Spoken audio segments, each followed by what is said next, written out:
Hey, what's up? It's Jim, and I just got back from the new film Divergent. It's the latest in the series of films based on young adult novels, and it is really no different from them. In fact, it is quite similar to at least two of the bigger ones, Harry Potter and Hunger Games, with, I guess, a dash of Twilight mixed in. And it's really not too unfamiliar and too different from them, and kind of has all the problems that those films certainly have. It's not anything special or different. It shows me more of the weakness in the genre than any reason for us to go through this again and have yet another kind of pop culture milestone or whatever. Beatrice, played by Shailene Woodley, who is deciding which of these various groups that you live in this future society. One is Abnegation, one's Candor, one's Amity, one's Iridude, I think, one's Dauntless. And she is in the Abnegation party with her parents, and they get food and stuff, and they don't look at mirrors for some reason. That never makes sense. But when you're a kid, kind of like the Amish, I guess, you pick if you want to be in your parents' thing or be in another one, and you take a test, and the test tells you which one you should go into, but you don't have to listen to the test. For what, I don't know why they give you free will with that, but nothing else. So she takes the test, and it turns out her test taker, Maggie Q, is like, oh, it doesn't say you're any of these, it says you're all of them, and you're divergent, don't tell anyone. And then she decides to go with the Dauntless, who are like the warriors, and they always run around and scream, and they defend the city. Most of the film is her trained to be a Dauntless member and being trained by this guy Four, who she totally has a crush on.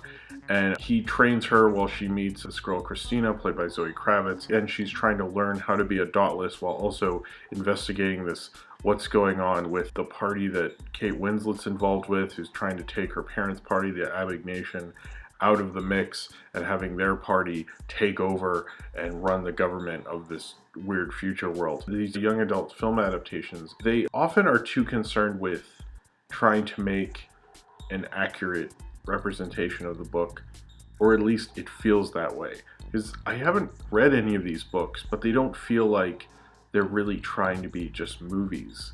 You know, they're not trying to be how you normally adapt something and make it different and make it for a film. You know, it feels like they're adding different avenues and things, and not ones that are there to build character. Like the first Harry Potter goes in weird avenues that don't really have much to do with the plot of that film, but help in the overall franchise because they know they're building one. This film understands that, but it's not very interested in doing a story just for this film.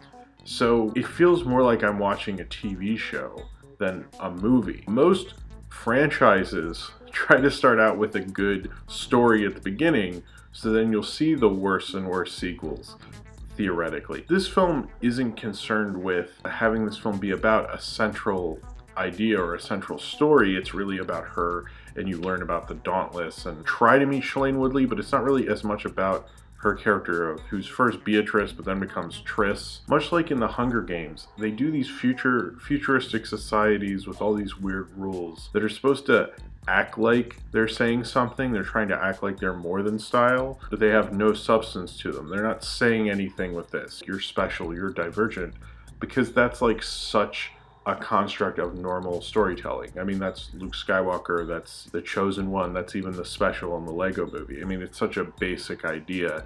It's really, really boring. Much like in the Hunger Games, where you have this whole society thing that's it's acting like it's a satire on reality TV and current society, but it's not really knows how to really satirize anything.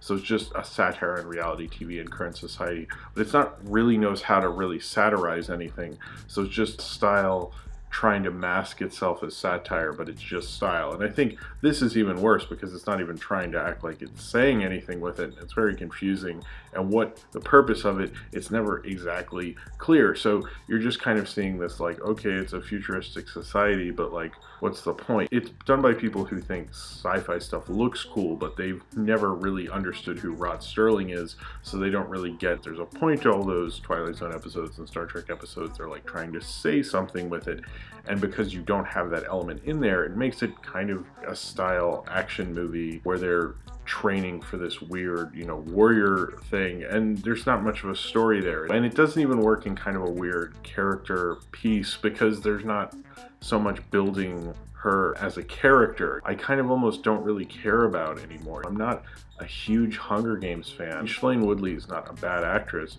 but I feel like when you get cast in these things, you're not famous for being a good actor, you're famous for being at the center of a pop culture phenomenon. I don't think she's as good as Jennifer Lawrence or Daniel Radcliffe, but she's definitely not as bad as some of the other people have been in previous young adult adaptations. And she held her own against like someone like Kate Winslet in a lot of scenes, which says a lot to her as an actress that she can do that. And Kate Winslet proved how good of an actress she is, that she can actually make a lot of these silly, stupid roles believable and be a believable bad guy. I actually hope they put Kate Winslet in more big action movies as a bad guy. And even Jai Courtney, who I absolutely dislike, was actually pretty good as kind of a bad guy in this film as well. When you have a big property like this and summons the studio to make young adult adaptations, I mean, their other two were Twilight and The Hunger Games, I would think that they would try to like have a director who could make more substance out of it. But I think that since there's really no substance there, what's really the point? So they got someone like Neil Berger who did Limitless, but I mean, Limitless is fun, but in this you get a competent action director. He's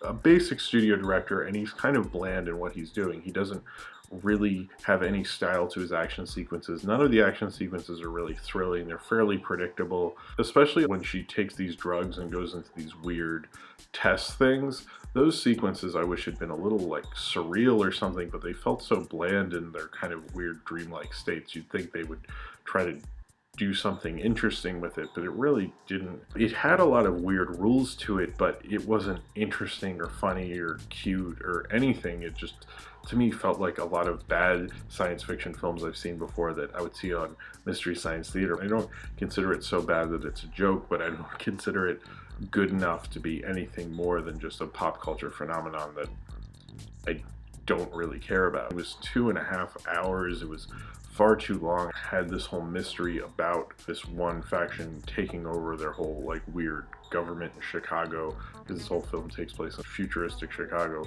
that would really have me going throughout it. It always felt like, even in the worst Harry Potter movies, when he's going against the Defense of Dark Arts teacher, it always felt to me like, okay, this is the moment. I gotta be here for this.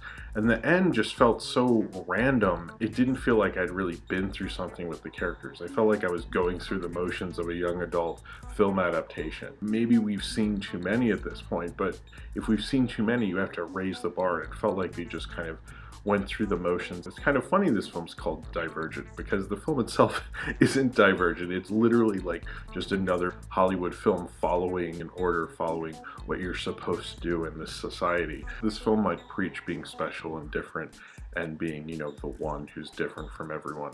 But in the end, it's just as ordinary as the idea of doing that in a mainstream movie is nowadays. So if you have seen Divergent and you would like to talk about it, then comment below in the comments and subscribe if you would like to.